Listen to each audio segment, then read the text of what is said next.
கர்த்தர் இந்த நல்ல ஒரு ஓய்வு நாளையும் ஆசீர்வதிக்கும்படியாக தலையிலே தான் ஜெபம் செய்வோம். கர்த்தாவையும் என் முழு இதயத்தோடு விட்டுவிடுவேன், நம்முடைய அதிசயங்களெல்லாம் விவரிப்பேன் என்று சொல்லி சங்கீதக்காரன் சொன்னது போல நீர் கொடுத்த அந்த நல்ல ஒரு ஓய்வு நாளுக்காக அடுத்த நாளுக்கு நன்றி சொல்கிறேன். ஆண்டவரே, நீர் எங்களுடைய வாழ்க்கையில் அநேக அதிசயமான காரியங்களை கர்த்தரை செய்திருக்கிறீர், அற்புதமான காரியங்கள் கர்த்தருடைய வாழ்க்கையை கர்த்தர் நடத்தியிருக்கிறீர். இந்த நாளிலும் மூலமாய் உடைய ஆராதனையை நான் நடத்தி கர்த்தர் கிருபை செய்திருக்கிறேன். இந்த ஆராதனை கர்த்தரை ஆசீர்வதியும். ஆராதனையை காண்கின்ற ஆராதனை கலந்து கொள்கின்ற ஒவ்வொரு பேரும் உடைய கிருபையுடைய ஆசீர்வாதம் கர்த்தர் அனுகிரகம் பாராட்டும் நான் சொல்கிறேன். இயேசு கிறிஸ்துவின் ஒரு நல்ல பிதாவே, ஆமென்.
வாசிக்கும்படியாக கொடுக்கப்பட்ட சுவிசேஷ பாடம் மார்க்கு 5ஆம் அதிகாரம் 21ஆம் வசனம் முதல் 24ஆம் வசனம் வரை மற்றும் 35ஆம் வசனம் முதல் 43ஆம் வசனம் வரை.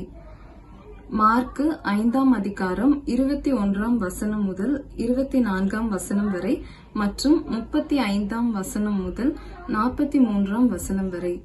இயேசு படவில் ஏறி மறுபடியும் இக்கரைக்கு வந்து கடலோரத்தில் இருந்த போது திரளான ஜனங்கள் அவரிடத்தில் கூடி வந்தார்கள். அப்பொழுது ஜெப ஆலய தலைவரில் ஒருவனாகிய எவீரு என்பவன் வந்து அவரை கண்டவுடனே அவர் பாதத்திலே விழுந்து, என் குமாரத்தி மரண அவஸ்தை படுகிறாள், அவள் ஆரோக்கியம் அடையும் படிக்கு நீர் வந்து அவள் மேல் உமது கையை வையும், அப்பொழுது பிழைப்பாள் என்று அவரை மிகவும் வேண்டிக் கொண்டான். அவர் அவனோடே கூட போனார். திரளான ஜனங்கள் அவருக்கு பின் சென்று அவரை நெருக்கினார்கள். அவர் இப்படி பேசிக் கொண்டிருக்கையில் ஜெப ஆலய தலைவனுடைய வீட்டிலிருந்து சிலர் வந்து, உம்முடைய குமாரத்தி மரித்து போனாள், இனி ஏன் போதகரை வருத்தப்படுத்துகிறீர்கள் என்றார்கள். அவர்கள் சொன்ன வார்த்தையை இயேசு கேட்டவுடனே ஜெப ஆலய தலைவனை நோக்கி, பயப்படாதே, விசுவாசம் உள்ளவனாய் இரு என்று சொல்லி பேதுருவையும் யாக்கோபையும் யாக்கோபின் சகோதரன் யோவானையும் தவிர வேறொருவரும் தம்மோடே வருகிறதற்கு இடம் கொடாமல் ஜெப ஆலய தலைவனுடைய வீட்டிலே வந்து சந்தடியையும் மிகவும் அழுது புலம்புகிறவர்களையும் கண்டு உள்ளே பிரவேசித்து, நீங்கள் சந்தடி பண்ணி அழுகிறதென்ன? பிள்ளை மரிக்கவில்லை, நித்திரையாய் இருக்கிறாள் என்றார். அதற்காக அவரை பார்த்து நகைத்தார்கள். எல்லாரையும் அவர் வெளியே போக பண்ணி பிள்ளையின் தகப்பனையும் தாயையும் தம்மோடே வந்தவர்களையும் அழைத்து கொண்டு பிள்ளை இருந்த இடத்தில் பிரவேசித்து பிள்ளையின் கையை பிடித்து தலிதாகுமி என்றார். அதற்கு, சிறு பெண்ணே எழுந்திரு என்று உனக்கு சொல்லுகிறேன் என்று அர்த்தமாம். உடனே சிறு பெண் எழுந்து நடந்தாள். அவள் 12 வயதுள்ளவளாய் இருந்தாள். அவர்கள் மிகவும் ஆச்சரியப்பட்டு பிரமித்தார்கள். அதை ஒருவருக்கும் அறிவியாதபடி அவளுக்கு உறுதியாக கட்டளையிட்டு அவளுக்கு ஆகாரம் கொடுக்கும்படி சொன்னார். வாசிக்கும்படியாக கொடுக்கப்பட்ட வேத பாடம் வாசித்தாயிற்று. தேவனுக்கே மகிமை உண்டாவதாக.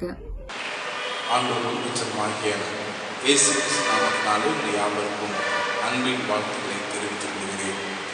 நாளிலும் கர்த்தருடைய வார்த்தையை கடந்து என்பதாக தலையை தாழ்த்தி நாம் ஜெபம் செய்வோம். அன்புடைய சுவாமி, இந்த நாளிலும் உடைய வார்த்தைகளை நாம் தியானிக்க இருக்கின்றோம்.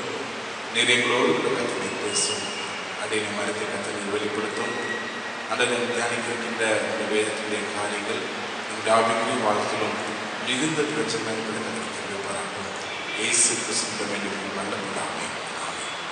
மீண்டும் யாவருக்கும் அன்பின் வாழ்த்துக்களை நான் தெரிவித்துக் கொள்கிறேன். கர்த்தர் பெரியவர். நம்முடைய வாழ்க்கையில் பெரிய காரியங்களையும் அற்புதங்களையும் அடையாளங்களையும் நம்ம வாழ்க்கையாக கர்த்தர் செய்து கொண்டிருக்கிறார். இன்னும் கர்த்தர் செய்கின்ற ஒரு தேவனாக இருக்கின்றார். இந்த நாளில் இந்த திருச்சபையில் கொடுக்கப்பட்ட தலைப்பின் அடிப்படையிலே அவருடைய வார்த்தைகளை நாம் கடந்து சென்றிருக்கின்றோம். நாம் வாசி கேட்கப்பட்ட மார்க் சுவிசேஷம் 5ஆம் அதிகாரத்திலே மிகவும் ஒரு பரிச்சயமான ஒரு வேத பகுதி தான் அந்த பகுதி.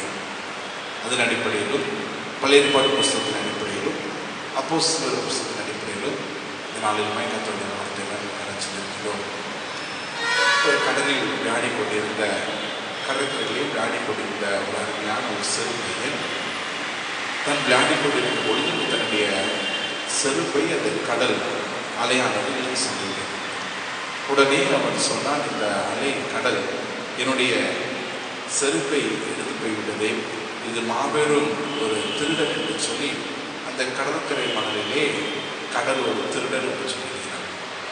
சற்று தொலைவிலே ஒரு மனிதர் மீனின் வலையை பிடித்து கொண்டு வந்து, இன்று நான் எதிர்பார்த்தது காட்டிலும் அதிகமான மீன்கள் இந்த வலையிலே சிக்கினது, கடல் மிகப்பெரிய ஒரு பங்களிப்பை ஒரு நன்கொடையை இந்த வாழ்க்கையை கொடுத்திருக்கிறது என்று சொல்லி கடல் மிகப்பெரிய ஒரு கொடையாளி என்று சொல்லி அந்த கடற்கரை மணலிலே அவர் கொடுக்கிறார். மற்றொரு தாய் தன்னுடைய மகனை கடல் அலை இழுத்து போய்விட்டது, கடல் ஒரு கொலைகாரன் என்று சொல்லி கடற்கரை எழுதினார். இப்படியாக ஒவ்வொருவரும் தன்னுடைய பார்வையின் அடிப்படையில் தன்னுடைய கோணத்தின் அடிப்படையிலே அதை எழுதினார். ஆனால் சற்று நேரத்தில் ஒரு பெரிய அலை வந்தது. அலை வந்து கடற்கரையில் எழுதின மணலில் எழுதின அனைத்து எழுத்துகளும் அனைத்து போயிடுச்சு சொன்னாங்க. அப்படி சொல்லப்பட்டிருக்கிறது. எதற்காக சொல்லுகின்றால், ஒவ்வொருடைய வாழ்க்கையுடைய பார்வையின் கோணங்களானது வித்தியாசமாக இருக்கும். ஆனால் எல்லாம் மாயாகி ஒரு நாள் மறைந்துவிடும் என்பதை மாற்றம் கிடையாது. இந்த நாளில் தெரிந்து திருச்சபை கொடுக்கப்பட்ட தலைப்பு என்னவென்றால், affirming the worth of the small child. சிறு பிள்ளைகளுடைய மாண்பை உறுதி செய்கின்ற மக்களாக இருக்க வேண்டுமா? affirming the worth of the small child. சிறு பிள்ளைகளுடைய மாண்பை உறுதி செய்கிறது. அந்த நான் முன்னே சொன்ன அந்த காரியத்திலே எழுதின கடற்கரையில் எழுதின வார்த்தைகள் எல்லாம் அழிந்து போய்விட்டது. ஆனால் நாம் ஆண்டவர் மீது இறைவன் மீது வைக்கிற நம்பிக்கையானது ஒருபோது முடியாது. அதன் அடிப்படையில் இந்த நாளிலும் ஒரு சில காரியங்களோடு எப்படி சிறு பிள்ளைகள் ஆண்டவருடைய பணியை செய்தார்கள், அவருடைய வாழ்க்கை என்னென்ன காரியங்கள் நடைபெற்றது என்று சொல்லி ஒரு 3 விதமான சிறு பிள்ளைகளோடு உங்களோடு ஆண்டவருடைய வாழ்க்கையை தியானிக்க நான் ஆசைப்படுகின்றேன். 3 பிள்ளைகளும் தன்னுடைய வாழ்க்கையில் என்ன காரியங்கள் செய்தார்கள் என்று சொல்லி முதலாவது நாம் பார்க்கலாம். நாகமானுடைய வாழ்க்கையிலே காணப்பட்ட ஒரு காரியம். அந்த நாகமான் என்று சொல்லியிருந்தால், அங்கே சீரியா தேசத்திலே அவரை கர்த்தர் எச்சரிக்கை கட்டளையிட்டார். அங்கே இஸ்ரேல் மக்கள் அடிமையிலாக பிடித்துக் கொண்டு வருகிறார். அங்கே ஒரு சிறு பெண்ணையும் அங்கே பிடித்துக் கொண்டு அந்த படைத்தலைவரை தன்னுடைய வீட்டிலே வேலைக்காக அந்த சிறு பெண் இருக்கின்றார். அந்த சிறு பெண் அந்த வீட்டிலே எல்லா விதமான வேலைகளையும் செய்து கொண்டிருக்கின்றார். யாருக்கென்றால், நாகமானுடைய மனைவிக்கு அங்கே அந்த சிறு மகன் அந்த வேலைகளை செய்து கொண்டிருக்கிறார். இதில் 3 காரியங்களே ஒரு நான் சொல்ல நான் ஆசைப்படுகிறேன். முதலாவது, கன்சர்ன். அவளுக்குள்ளாக ஒரு கரிசனை காணப்பட்டது. என்ன ஒரு கரிசனை என்பது, தன் அடிமையாக இருந்தாலும் இந்த குடும்பத்திலே நான் வேலைக்காக நான் வந்திருக்கிறேன், ஆகவே எல்லா காரியங்களும் நேர்த்தியாக செய்ய வேண்டும் என்று சொல்லி ஒரு கரிசனை, ஒரு கன்சர்னானது அந்த சிறு பெண்ணுக்கு இருந்தது. அந்த கன்சர்ன் அடிப்படையிலே அனைத்து காரியங்களும் மிக நேர்த்தியாக அந்த சிறுபெண் செய்து கொண்டிருந்தால், அப்படி இந்த சிறுபெண் செய்து கொண்டிருக்கும் பொழுது அங்கே கேள்விப்படுகிறார், தன்னுடைய எஜமான் அங்கே ஒரு வியாதியினாலே கஷ்டப்படுகிறார் என்று சொல்லி அந்த காரியங்களே அவளை கேள்விப்பட்டவர்களே அவளுக்காக ஒரு கரிசன் காணப்பட்டது. தன்னுடைய எஜமான் அந்த பகுதிக்குரிய படைத்தளபதியாக இருக்கின்ற மனிதன், பெரிய ஒரு வெற்றியை பெற்ற மனிதன், இப்படிப்பட்ட ஒரு நோயினாலே கஷ்டப்படுகிறார் என்று சொல்லி அவளுக்குள்ளாக ஒரு கரிசனையானது காணப்பட்டது. ஒருவேளை தன்னுடைய பெற்றோர் அந்த யுத்தத்திலே மடிந்து போயிருக்கலாம், அல்லது தன்னுடைய பெற்றோரும் அங்கே அடிமைகளாக அங்கே கடந்து சென்றிருக்கலாம். ஆனாலும் தன்னுடைய வாழ்க்கையிலே தான் கொடுக்கப்பட்ட இடங்களிலும் தான் வாழ்கின்ற ஸ்தலங்களிலும் அந்நிய தேசத்திலே அது சிறுபட்டு இருந்தாலும் அந்த குடும்பத்தின் மீதும் அந்த நாட்டின் மீதும் அவர்களுக்கு ஒரு கரிசனையானது காணப்பட்டது. அந்த கரிசனை அடிப்படையிலே அவள் என்ன செய்கிறார் என்று சொல்லி அடுத்தபடியாக நாம் பார்க்கலாம். அவளுக்குள்ளாக ஒரு கான்ஃபிடென்ஸ் காணப்பட்டது. she had a confidence in Yahweh. ஆண்டவர் மீது அவள் நம்பிக்கை வைத்த ஒரு பெண்மணியாக காணப்பட்டார். கரிசனை இருந்தது மாத்திரமல்ல, தேவனாகிய யெகோவா தேவன் மீது நம்பிக்கை வைத்த ஒரு பெண்மணியாக அந்த சிறு பெண் காணப்பட்டார். ஏனென்றால் அவள் அங்கே சொல்லுகின்றால், அங்கே நீ கடந்து சென்றால் நிச்சயமாகவே உன்னுடைய வாழ்க்கையை நீ விடுதலை பெறுவீர் என்று சொல்லி அவள் அங்கே சொல்லுகின்றார். அது கண்டிப்பாக தன்னுடைய பெற்றோரிடமோ தன்னுடைய உறவினரிடமோ அந்த சிறுப்பு நிச்சயமாகவே கத்திருக்க முடியும். தன்னுடைய வாழ்க்கையிலே இஸ்ரேலின் தேவனை ஆண்டவர், பெரிய அற்புதங்கள் செய்கின்றவர், பெரிய அதிசயங்கள் செய்கின்றவர், அவரிடத்தில் நாம் கடந்து சென்றால் நிச்சயமாக நம்முடைய வாழ்க்கையை பெரிய வெற்றியை பெறுவோம் என்று சொல்லி ஒரு விசுவாச நம்பிக்கையானது இருந்தது. அதன் அடிப்படையில் தான் இந்த சிறுபன் சொல்லுகின்றால், அந்த எஜமானாகிய நான்காண்டத்திலே நீர் கடந்து சென்றீர் என்றால் நிச்சயமாகவே உன்னுடைய வாழ்க்கையிலே நீர் ஒரு சுகத்தை பெறுவேன், ஒரு அற்புதத்தை பெறுவேன், கர்த்தர் உனக்கு விடுதலை கொடுப்பார் என்று சொல்லி அவளுக்குள்ளாக ஒரு விசுவாசம் காணப்பட்டது. அந்த விசுவாசத்தின் அடிப்படையிலே அவள் கன்ஃபெஷன் பண்ணிக்கிட்டாள். she had a confession. என்ன கன்ஃபெஷன் செய்கின்றால், நீர் கடந்து செல்ல வேண்டும் என்று சொல்லி அங்கே ஒரு அறிக்கை எழுதினாள். ஒரு சுவிசேஷத்தை அறிக்கையிடுகின்றால், ஏனென்றால் அங்கே அநேக திருப்பி சொல்லியிருப்பார்கள். ஒருவேளை இந்த மனிதன் தான் சுகமாக்க வேண்டுமோ என்பது அவளுக்கு தெரியாது. ஆனாலும் நிச்சயமாகவே அங்கே சமாரியாவிலே கடந்து சென்றால் நிச்சயமாகவே அங்கே நீ சுகத்தை பெறுவீர் என்று சொல்லி அவள் அங்கே அவர் அறிக்கை செய்கின்றார். ஆண்டவருடைய நாமத்தை ஒரு நற்செய்தியை பரப்புகின்றார். ஆக இவர்களாக காணப்பட்டது அந்த குடும்பத்தின் மீதும் அந்த நாட்டின் மீது இருந்த ஒரு கன்சர்ன். அது மாத்திரமல்ல, தன் தேவனாய கர்த்தர் மீது வைத்திருந்த ஒரு கான்ஃபிடென்ட், ஒரு நம்பிக்கை. அந்த நம்பிக்கையின் அடிப்படையிலே தன்னுடைய எஜமான இடத்துல ஒரு அறிக்கை செய்கிறாள். நீர் கடந்து சென்று என்றால் இந்த தீர்க்க தரிசனத்துக்கு போவீர் என்றால் நிச்சயமாகவே நீர் சுகத்தை பெறுவீர் என்று சொல்லி ஒரு அறிக்கை செய்கின்ற ஒரு சிறு பெண்ணாக அந்த பெண் காணப்படுகின்றார். ஆக இவருடைய வாழ்க்கையில் காணப்பட்டது ஒரு கன்சர்ன், ஒரு நம்பிக்கை, ஒரு அறிக்கை செய்தார். தன்னுடைய வாழ்க்கையிலே அந்த குடும்பத்துடைய நம்பிக்கை வைத்தால், தன் அடிமையாக காணப்பட்டாலும் ஒரு கரிசனை நிறைந்த ஒரு சிறு பெண்ணாக இருந்தால், நம்பிக்கையுள்ள ஒரு சிறு பெண்ணாக, கடவுள் மீது நம்பிக்கையுள்ள ஒரு சிறு பெண்ணாக காணப்பட்டால், அது மாத்திரமல்ல அந்த கடவுள் மீது வைத்த நம்பிக்கையை அறிக்கை செய்த ஒரு சிறு பெண்ணாகவும் இந்த சிறு பெண் காணப்பட்டால் என்று நாம் பார்க்கின்றோம். ஆக முதலாவது நாம் கற்றுக்கொண்ட காரியம் கரிசனை, நம்பிக்கை, அது மாத்திரமல்ல அந்த அறிக்கை செய்த ஒரு காரியம். அதில் இரண்டாவதாக ஒரு பெண்மணியை குறித்து நாம் பார்க்கலாம். அப்போஸ்தலர் புத்தகத்திலே அங்கே நாம் பார்க்கலாம். அப்போஸ்தலர் புத்தகம் 12ஆம் அதிகாரத்திலே 11ஆம் வசனத்திலிருந்து 17ஆம் வசனம் வரையும் ரோதை என்ற சொல்லி ஒரு பெண்மணியை குறித்து அங்கு சொல்லப்பட்டிருக்கிறது. இந்த ரோதை என்றால் ரோஜா என்று சொல்லி அதற்கு அர்த்தம் சொல்வார்கள்.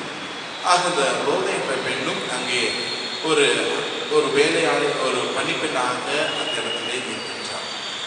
அந்த 12ஆம் அதிகாரம் நமக்கு நன்றாக தெரியும். பேதுரு சிறைச்சாலையிலே அடைக்கப்படுகின்றார். அந்த அடைக்கப்பட்ட உடனே அங்கே விசுவாசிகள் எல்லாரும் அங்கே கூடி அங்கே ஜெபம் பண்ணிக்கின்றார். மிகுந்த ஒரு ஊக்கத்தோடு அவர்கள் ஜெபிக்கின்றார்கள். எப்படியாவது பேதுரு விடுதலை ஆக வேண்டும் என்று சொல்லி அங்கே அவர் ஜெபிக்கின்றார். அந்த பெண்மணியும் நிச்சயமாகவே அந்த வேலையாளாக இருக்கின்ற அந்த பெண்ணும், ரோதை என்ற பெண்ணும் நிச்சயமாகவே அவளோடு கூட ஜெபிக்கின்ற ஒரு பெண்மணியாக இருந்திருப்பார். அப்படிப்பட்ட சூழ்நிலை தான் அங்கே பேதுரு அந்த கதவை தட்டுகின்றார். அங்கே தட்டும் பொழுது அதற்கு முன்பதாக அந்த 12ஆம் வசனத்திலே அநேகர் கூடி அங்கே ஜெபம் பண்ணி கொண்டிருக்கிறார்கள். அந்த ஜெபம் பண்ணி கொண்டிருக்கும் பொழுது பேதுரு வந்து அங்கே கதவை தட்டுகின்றார். தட்டின உடனே இந்த கதவை இந்த ரோதை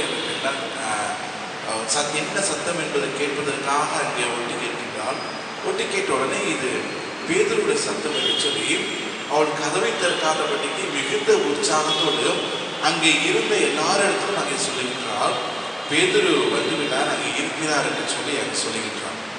உடனே நீ ஏன் பிதற்றுகிறாய் என்று சொல்லி அந்த பெண்ணை பார்த்து எல்லாரும் சொல்லுகிறார். ஆனாலும் தனக்குள்ளாக இருந்த ஒரு கான்ஸ்டன்ட்லி அஃபர்மை அங்கே அவர் அறிக்கை செய்கிறார். ஒரு உறுதிப்பாட்டை அங்கே நிலைநிறுத்துகின்றார். நிச்சயமாகவே அவர் பேதுரு தான், அவருடைய சத்தத்தை நான் அறிந்திருக்கின்றேன், பேதுரு தான் கதவை தட்டுகிறார் என்று சொல்லி அங்கே அவர் சொல்லுகின்ற நான் பார்க்கிறோம். அது மாத்திரமல்ல, அங்கே ஒரு அவளுக்குள்ளாக இருந்த ஒரு கரேஜ், ஒரு தைரியம். ஏனென்றால் ஏரோது ராஜா அங்கே எல்லா விதமான நெருக்கடிகளையும் அங்கே கொடுத்து கொண்டிருக்கின்ற சூழ்நிலையிலும் மற்ற எல்லாரும் பயந்து ஒரு சூழ்நிலையிலே ஆண்டவரை நோக்கி ஊக்கமாய் அங்கே ஜபித்துக் கொண்டிருக்கின்ற சூழ்நிலையிலும் இங்கே இந்த ரோதை என்ற பெண் எல்லாரும் ஊக்கத்தோடு ஜபித்துக் கொண்டிருக்கிறார்கள். ஆனால் இந்த ரோதை என்ற பெண் விசுவாசத்தோடு அங்கே அறிக்கை செய்கிறார். அங்கே பேதுரு இருக்கிறார், பேதுரு தான் கதவை தட்டுகிறார் என்று சொல்லி அறிக்கை செய்கிறார். பார்க்கிறோம். ஒருவேளை ஆண்டவரோடு கூட இருந்த சீசர்கள் அங்கே இருந்திருக்கலாம். ஆண்டவருடைய ஊழியத்தை கண்ணார பார்த்த அநேக மக்கள் அங்கே கூடி ஜெபம் பண்ணி கொண்டிருக்கலாம். ஆனாலும் எல்லாருக்கும் இல்லாத ஒரு விசுவாசம் இந்த ஒரு சிறு பெண்ணிடத்தில் காணப்பட்டது. நிச்சயமாகவே அங்கே பேதுரு தான் இருக்கிறார், அந்த சத்தத்தை நான் அறிந்திருக்கிறேன், எல்லாரும் என்னை பிதற்றுகிறார் என்று சொன்னாலும் பரவாயில்லை, என்னுடைய விசுவாசத்தின் உறுதிப்பாட்டை நான் அங்கே அறிக்கை செய்கிறேன் என்று சொல்லி இந்த ரோதை என்ற பெண் சொல்லியிருக்கிறார். ஆக அவளுக்குள்ளாக காணப்பட்ட ஒரு விசுவாசம் அவ்வளோ நெருக்கடியிலும் தன் அடிமையாக ஒரு வேலையாளாக ஒரு வேலை பெண்ணாக அங்கே வீட்டிலே இருந்தாலும் அங்கே அவளுக்குள்ளாக காணப்பட்ட ஒரு விசுவாசம் ஒருவருடைய பலவிதமான வேலைகள் அங்கே இருக்கக்கூடும். ஆனாலும் இருந்த மத்தியிலும் அவள் இந்த கதவை தட்டின உடனே வேகமாக ஓடி அந்த சத்தத்தை கேட்டு பேதுருவின் சத்தம் என்று சொல்லி அவருடைய இந்த வாஞ்சையும் அந்த தைரியத்தையும் அந்த விசுவாசத்தையும் அறிவிக்கிறோம். அப்படிப்பட்ட ஒரு விசுவாசம் நம்முடைய வாழ்க்கையில் இருக்கிறான் என்று நம்ம ஆராய்ந்து பார்க்க வேண்டும். ஏனென்றால் பேதுருவை சங்கிலிகளாலே தட்டி வைத்திருக்கிறார்கள். எப்படி பேதுரு விடுதலை ஆவார் என்று சொல்லி அங்கே என்ன நடக்குமோ என்று சொல்லி அநேக ஊக்கத்தோடு அங்கே ஜெபித்துக் கொண்டிருக்கிற சூழ்நிலையிலும் இந்த பெண் பேதுரு வந்திருக்கிறார் என்று சொல்லி இங்கே சொல்லிட்டு உற்சாகமாய் சொல்லின சொல்லி நாம் பார்க்கிறோம். ஆக என்னுடைய வாழ்க்கையிலும் அப்படிப்பட்ட ஒரு விசுவாசம் நடக்கிறதா? நிச்சயமா ஆண்டவரை கர்த்தர் என்னுடைய வாழ்க்கையில் பெரிய காரியங்களை செய்வார், இம்மட்டுமாய் பெரிய காரியங்களை செய்த தேவன் இனிமேலும் செய்வார் என்று சொல்லி நம் ஊக்கமாய் ஜெபிப்பது மாத்திரமல்ல, நாம் இந்த விசுவாசத்தை நிலைத்திருக்கின்ற மக்களை நம்ம வாழ்க்கையில் காணப்பட வேண்டும். மூன்றாவதாக நாம் பார்க்கலாம், அங்கே மார்க் சுவிசேஷத்திலே சொல்லப்பட்ட ஒரு சம்பவம் தான் 5ஆம் அதிகாரத்திலே.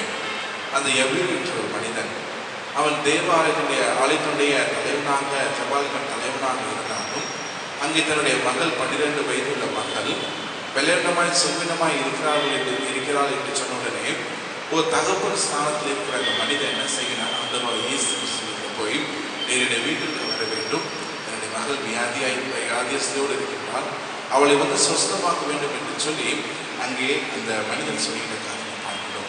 He forwarded in faith. அந்த ஒரு விசுவாசத்தின் அடிப்படையிலே அந்த மனிதன் அங்கே கடந்து செல்கின்றான். ஆண்டவர் இயேசு கிறிஸ்து என்னுடைய இல்லத்திற்கு வந்தால் நிச்சயமாகவே என்னுடைய மகள் சுகம் பெற்று விடுவாள், ஒரு புதிய பலனை அடைவாள் என்று சொல்லி ஒரு விசுவாசத்தோடு அங்கே கடந்து செல்கிறான். ஆனால் அங்கே நேரமாக ஆக அங்கே என்ன நடைபெறுகிறது? He forwarded in failure. அங்கே ஒரு விசுவாசத்தை இழந்த ஒரு நம்பிக்கையில்லாத ஒரு சூழ்நிலை அங்கே காணப்படுகிறது. என்னுடைய மகள் அங்கே வியாதியோட மரண தருவாயில் அங்கே இருக்கின்றால், இஸ் நியர் டு டெத். என்னுடைய மகள் அங்கே மறிக்கும் தருவாயில் இருக்கின்றால், ஆகவே நீர் வந்தால் என் மகள் சுத்தமாவான் என்று சொல்லி அங்கே விசுவாசத்தோடு கடந்து சென்ற மனிதன் அங்கே நேரமாக அந்த விசுவாசமானவனுடைய வாழ்க்கையை குறைகின்றது. ஐயோ, அங்கே சொல்லுகிறார்கள், என்னுடைய மகள் மறித்து போய்விட்டால் இனி போதனை தொந்தரவு செய்ய வேண்டாம் என்று சொல்கிறார். உடனே ஆண்டவர் இயேசு கிறிஸ்து என்ன இங்கே சொல்லுகின்றார்? 36ஆம் வசனத்திலே, பயப்படாதே விசுவாசமுள்ளவனாயிரு என்று சொல்லி ஆண்டவர் இயேசு கிறிஸ்து சொல்லுகிறார். சொல்லிட்ட ஒரே ஒரு காரியம், பயப்படாதே விசுவாசமுள்ளவனாயிரு என்று சொல்லுகிறார். அதன் அடிப்படையிலே அங்கே அவன் பயப்படாமல் விசுவாசத்தோடு ஆண்டவரோடு அவன் கடந்து செல்கின்றான். அவனும் அவனுடைய மனைவியும் ஆண்டவர் இயேசு கிறிஸ்துவோடு வந்தவர்களும் அங்கே கடந்து செல்கின்றார்கள். அங்கே எல்லாரும் பார்த்து நினைக்கின்றார்கள், இனி எப்படி இந்த இறந்து போன இந்த சிறுபன் உயிரோடு எழுப்புவாள் என்று சொல்லி எல்லாரும் பார்த்து நினைக்கின்றார்கள். ஆனால் அங்கே என்ன நடைபெறுகிறது? He forwarded towards infestivity. அவள் பண்டிகை கொண்டாடுவது போல் அங்கே இந்த மனிதன் அங்கே கடந்து செல்கின்றான். என்ன ஒரு பண்டிகை? என்னுடைய மகள் நிச்சயமாக உயிர் தெழுவாள் என்று சொல்லி, நிச்சயமாக ஆண்டவர் இயேசு கிறிஸ்து மகளை உயிரோடு எழுப்புவாள் என்று சொல்லி அந்த ஒரு சிந்தனையோடு, அந்த ஒரு உற்சாகத்தோடு, அப்படிப்பட்ட ஒரு நோக்கத்தோடு, விசுவாசத்தோடு மனிதன் ஆண்டவர் இயேசு கிறிஸ்துவோடு கடந்து செல்கின்றான். ஆண்டவர் இயேசு கிறிஸ்து அந்த சிறு பள்ளி உயிரோடு இருப்பதற்காக நாம் பார்க்கிறோம். ஆக அந்த 3 காரியங்களிலே நாம் பார்த்தோம். முதலாவது நாகமான் அந்த படைத்தலைவர்களுடைய வீட்டிலே வேலை பார்த்த சிறு பெண், இரண்டாவதாக ரோதை என்ற பெண்ணை குறித்து, மூன்றாவதாக எபிரேயருடைய வாழ்க்கையிலே, அவருடைய வாழ்க்கையில் ஏற்பட்ட சம்பவத்தை குறித்து தியானித்தோம். இந்த 3 காரியங்களில் என்ன நாம் நாளில் கற்றுக்கொண்டோம் என்றால், இவர்களுக்களாக காணப்பட்ட இந்த சிறு பெண்களுக்களாக காணப்பட்ட ஒரு விசுவாசம், அவருடைய மாண்பு, எவ்வளவு பெரிய உறுத்தான காரியங்களை இந்த சிறு பெண்கள் செய்திருக்கிறார்கள். அங்கே இந்த பெண் என்ன செய்தால், இந்த சிறு பெண் ஆகமான இந்த சிறு பெண் என்ன செய்தால், தன்னுடைய அந்த குடும்பத்தின் மீது இருந்த கன்சனை, அந்த நாட்டின் மீது இருந்த ஒரு கன்சன், அந்த கன்சன் அடிப்படையிலே தன்னுடைய வாழ்க்கையிலே ஆண்டவர் மீது வைத்துள்ள ஒரு கான்ஃபிடன்ஸ், நம்பிக்கையின் அடிப்படையிலே அதை நீ கன்ஃபெஷன் செய்கிறார். நிச்சயமாகவே நீ கடந்து சென்றால் உன்னுடைய வியாதி நீங்கும் என்று சொல்லி அந்த சிறு பெண் சொல்கிறார். ரோதை என்ன சொல்கிறார், நிச்சயமாகவே இது பேதுருடைய சத்தம் தான் என்று சொல்லி மிகுந்த உற்சாகத்தோடு கதவை திறக்காமல் நாங்கள் போய் அறிக்கை செய்கிறோம். பேதுரு வந்துவிட்டார் என்று சொல்லி அறிக்கை செய்கிறார். இங்கே எபிரேயருடைய மகள், அந்த எபிரேயர் தன்னுடைய வாழ்க்கையிலே வைத்த விசுவாசம், அந்த விசுவாசம் சோர்வு இருந்தாலும் மீண்டுமாய் ஆண்டவரை கர்த்தர் அங்கே பலப்படுத்துகின்றார். அங்கே இந்த சிறு பெண்ணை உயிரோடு எழுப்புகின்றார். அநேகருக்கு முன்பாக அந்த சிறு பிள்ளையும் ஆண்டவரை கர்த்தர் சாட்சியாக நிறுத்துகின்ற பார்க்கிறோம். ஆக நம்முடைய வாழ்க்கையிலும் அப்படிப்பட்ட கிறிஸ்தவ வாழ்க்கை இருக்கிறார் பார்க்க வேண்டும். நம்முடைய குடும்பத்திலே கன்சன் உள்ள ஒரு மக்களாய் நம்ம இருக்கிறோமா? நாம் வேலை பார்க்கின்ற இடங்களிலே நம்முடைய திருச்சபையிலும் ஒரு கன்சனானது இருக்கின்றதா? ஆண்டவர் மீது நான் நம்பிக்கை வைத்திருக்கிறேன் என்ற கரிசனையானது எப்படிப்பட்டதாக இருக்கிறது? அந்த ஆண்டவர் மீது நம்பிக்கை வைத்து மாத்திரமல்ல, அந்த கரிசனையோடு அந்த விசுவாசத்தை நான் அறிக்கையிடுகின்ற ஒரு மனிதனாக அந்த வாழ்க்கை இருக்கிறார். அது மாத்திரமல்ல, அந்த விசுவாசத்தை வெளிப்படுத்துகின்ற எவ்வளோ நெருக்கமான சூழலில் காணப்பட்டாலும், நெருக்கடியான சூழல் இருந்தாலும், நான் அதை மிகுந்த உற்சாகத்தோடு நிச்சயமாக ஆண்டவரை கர்த்தர் என்ற வாழ்க்கையை செய்வார் என்று சொல்லி, செய்திருக்கிறார் என்று சொல்லி, இந்த ரோதை போல் நான் சொல்லத்தக்கதான தைரியம் என்ற வாழ்க்கையில் இருக்கிறதா என்று பார்க்கிறோம். ஒருவரை விசுவாசத்தோடு கடந்து கொண்டிருக்கலாம். அந்த விசுவாசம் இல்லாமல் போக வேண்டிய ஒரு சூழ்நிலை இருந்தாலும் ஆண்டவரை கர்த்தர் சொல்லுகிற இந்த நாளிலே பயப்படாது, விசுவாசம் உடனாய் சொல்கிறார். அப்படி சிந்தனைகளாக இந்த வாழ்க்கை அர்ப்பணிப்போம். கர்த்தரை ஆசீர்வதித்து வந்துவாராக. வருகிற நாட்களிலே நம்முடைய பிறந்த நாட்களை அனுசரிக்கிற திருச்சபையின் குடும்பத்தின் மக்கள் வருகின்ற இன்றைய நாளிலும் 13ஆம் தேதி பிறந்த நாளை அனுசரிக்கிறவர்கள் மாஸ்டர் எரிக் டைட்டஸ் பிரின்ஸ், 14ஆம் தேதி மிஸ்ஸஸ் ரூஃபஸ் பிரதாப், 15ஆம் தேதி மிஸ்ஸஸ் அலோசியஸ் சோஃபியா கிறிஸ்டோபிரகாஸ், 16ஆம் தேதி மிஸ் ஏசியா, 17ஆம் தேதி Mr Kirubakaran, Mrs Jabaselvi Johnson, master Eugene Samson, Mr Anand Edwin, Mrs Jaba Victor Jabaraj தன்னுடைய பிறந்தநாளை 17ஆம் தேதி அனுசரிக்கிறார்கள். 18ஆம் தேதி master Abel Babu, Mr Edwin Das தன்னுடைய பிறந்தநாளை அனுசரிக்கிறார்கள். அதுபோல் திருமணங்களை அனுசரிக்கின்ற அருமையான குடும்பத்தின் மக்கள் 14ஆம் தேதி திருமணங்களை அனுசரிக்கின்றவர்கள்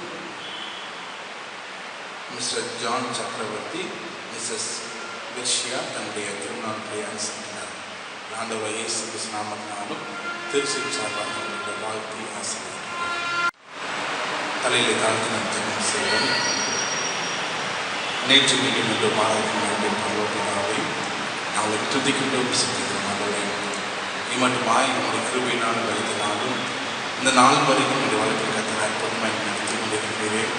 அதற்காக நாங்கள் நாம் துதிக்கிறோம், சிந்திக்கிறோம். ஆண்டவரே, தேவன் நமக்கு அடைக்கலமும் ஆபத்து காலக்காரான கோட்டையமாக இருக்கிறார் என்று சொல்லி இந்த வேதனை வாசிக்கும். ஆண்டவரே, எவ்வளோ அற்புதமான காரியங்களை எங்களுடைய வாழ்க்கையிலும் எங்கள் திருச்சபை குடும்பத்தின் பிள்ளைகளுடைய வாழ்க்கையிலும் கர்த்தர் அற்புதமாய் செய்து கொண்டிருக்கிறார். அதற்காக நாங்கள் நாம் துதிக்கிறோம், சிந்திக்கிறோம். ஆண்டவரே, நாட்களில் ஆண்டவரே, இம்மட்டுமாய் எங்கள் திருச்சபை குடும்பத்தின் மக்கள் வாழ்க்கையிலும் கர்த்தர் செய்த மகத்தான காரியங்களை நாம் துதிக்கிறோம், சிந்திக்கிறோம். ஆண்டவரே, அருமையான நம்மளுடைய வாழ்க்கையிலும் கர்த்தர் பெரிய காரியங்களை கர்த்தர் செய்திருக்கிறேன். பலவீனம் வந்தாலும் சூழல் வந்தாலும் ஏற்ற நேரத்திலே இருக்கும் கர்த்தருடைய சரீரத்திலே நல்ல சுகத்தை பலத்தை கற்றுக் கொடுத்து ஆயுஷ் நாட்டில் கிருபையை கற்றுக் கொடுத்திருக்கிறேன். அதற்காக நாங்கள் துதிக்கிறோம். ஆண்டவரே. அவருடைய கத்தனை ஆசீர்வதியும், அவருடைய கத்தனை பலப்படுத்தும், கிருபையினாலும் சமாதானத்தினாலும் உன்னை கத்தை நிரப்பிட்டு நாங்கள் செபிக்கிறோம் ஆண்டவரே. உன்னை தீங்கை காணாதிருப்ப அந்த வேதனுடைய வாக்குத்தத்தையும் அவருடைய வாழ்க்கையை கத்தை நிறைவேற்றுகிற தயவுகளுக்காக நாங்கள் துதிக்கின்றோம் செஞ்சுக்கிறோம் ஆண்டவரே. அதே போல ஆண்டவரே, இந்த நாளிலும் வருகை நாளிலும் தன்னுடைய பிறந்த நாள் மற்றும் திருநாளை அனுசரித்து நாங்கள் திருச்செல்வர்களுக்கு மக்களை கத்தை பெற எங்கள் ஆசீர்வதியும் ஒரு வாழ்க்கையில் கத்த ஒரு புதிய நாளுக்கான கிருபை செய்திருக்கிறேன். இந்த புதிய நாளில் புதிய ஆசீர்வாதத்தினாலும் நன்மையினாலும் கிருபையினாலும் உம்முடைய சமாதானத்தை நிரப்பி நிற்பதற்கு நாங்கள் சொல்கிறோம். அநேக பிறந்தநாட்களையும் திருமண நாட்கள் நம்முடைய வாழ்க்கையை கண்டு கழித்து நாமத்தை மகிமைப்படுத்த நிரப்பி பாராட்டு நாங்கள் சொல்கிறோம். ஆண்டவரே, திருச்செந்தூர் குடும்பத்து மக்கள் வேலை பார்க்கின்ற ஒவ்வொரு காரியங்களும் நாங்கள் அர்ப்பணிக்கிறோம். வேலையில் நெருக்கடி காணப்பட்டாலும் இதனை கத்தர் எல்லா காரியம் அறிந்த தேவன் அவர்களையும் கத்தர் மேன்மையான காரியங்களை கத்தர் வைக்கப்படுகிற வேலைக்காக நன்றி நாங்கள் துதிக்கிறோம் சொல்கிறோம். ஆண்டவரே, தேசிய அதிபதி சொன்ன பிரகாரமாக உறுதியாக பற்றின மனிதனுடையவன் உண்மையை நம்பியிருக்கிறவருடையவன் பூர்ண சமாதானம் வாக்குறுதியும் திருச்சபையின் ஒவ்வொரு குடும்பத்திற்குரிய வாழ்க்கையிலும் விசேஷமாய் வேலை பார்க்கின்ற ஸ்தலங்களிலும் கத்தனை நிறைவேற்றக்கூடிய கிருபைகளுக்காக நன்றி நாம் துதிக்கிறோம் சொல்கிறோம். ஆண்டவரே, பலவீனமாய் அர்ப்பணிக்கிறோம். பலவீனத்தில் பரிபூர்ணமாய் விளங்கட்டும். கிடைக்கிற ட்ரீட்மெண்ட் டேப்லெட்ஸ் எல்லாவற்றையும் கத்தனை ஆசீர்வதித்து ஒரு புதிய பலத்தை நிரப்பி ஆண்டவரே, சீக்கிரத்திலே உடைய ஆலயத்தில் நாங்கள் கடந்து சென்று ஒரு நாமத்தை மகிமைப்பட்ட கத்திருக்கிற காரணம் ஒவ்வொருடைய கண்களையும் தய கிடைக்கும் என்று நாங்கள் ஜெபிக்கிறோம். அதுக்குரிய வாசல்களையும் கத்தனை ஏற்றுக்கொள்ளலே திறந்தள்ளப்பட்ட தயவுக்காக நாங்கள் துதிக்கிறோம் சொல்கிறோம். ஆண்டவரே, வரை நாட்களிலே ஆண்டவரே பயணங்கள் மேற்கொள்ள இருக்கிற குடும்பத்து மக்களுக்காகவும் ஒவ்வொரு நாளும் தங்களுடைய வேலைகள் கடந்து செல்கிற குடும்பத்து மக்களும் இந்த கரங்களை அர்ப்பணிக்கிறோம். எல்லா காலங்களிலும் உம்முடைய ஆசீர்வாதம் தருகிறோம். ஆண்டவரே, மீதியான துணிகளை வெடிப்பதற்கு கிருபை தருவதற்காக நினைச்சிருக்கிறோம். சிறு பிள்ளைகள் முதற்கொண்டு பேரவை கத்திரின் ஆசீர்வதியும் குடும்பங்களை பிரிந்து ஆண்டவரை தனிமையாக இருக்கின்றவர்களையும் இந்திய தேசத்திலே குடும்பங்களோடு இருக்கின்ற அருமையான குடும்பத்திற்கு கரங்களை பண்ணிக்கிறோம். ஒரு இடத்துல இருந்தாலும் ஆராதனை செய்த அன்பும் அரவணைப்பும் அவங்களோடு கூட எப்போதும் திரும்பி இருக்கிறது நாங்கள் சொல்லிக்கிறோம். ஆண்டவரை, உங்களுடைய கரங்களை திருச்செல்ல குடும்பத்திற்கு ஒவ்வொரு நாங்கள் பண்ணிக்கிறோம். உங்களுடைய சட்டைகளாக மூடி மறைக்கிறோம். ஆண்டவரை, அற்புதங்களாலும் அடையாளங்களாலும் அதிசயமான காரியனாலும் ஒவ்வொருடைய வாழ்க்கை கற்று நிரப்பி நாங்களும் ஆண்டவருக்கு என்று சாட்சியுள்ள மக்களாக நாங்கள் ஜீவிக்கிறோம். உங்களுடைய வாழ்க்கையில் கத்தர் பெரிய காரியங்கள் செய்தார், இனிமேலும் கத்தர் செய்வார் என்று நாமத்தை மகிமைப்படுத்த பார்க்கிறோம். இயேசு சொல்ல வேண்டும் என்று சொன்னாலே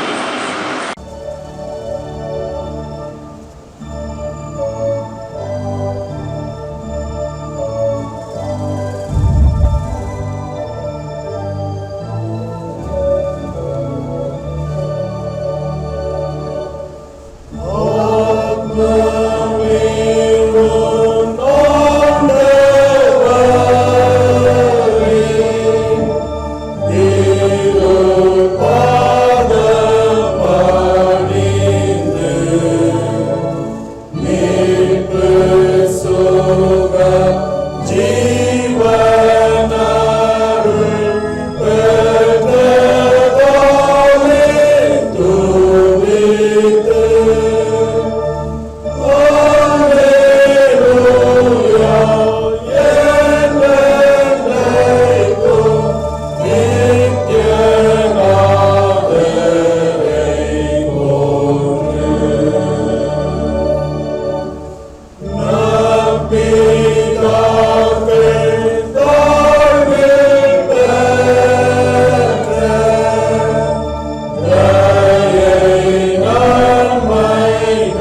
வேண்டும், சதா நாட்களிலும் நிலைத்திருப்பதாக.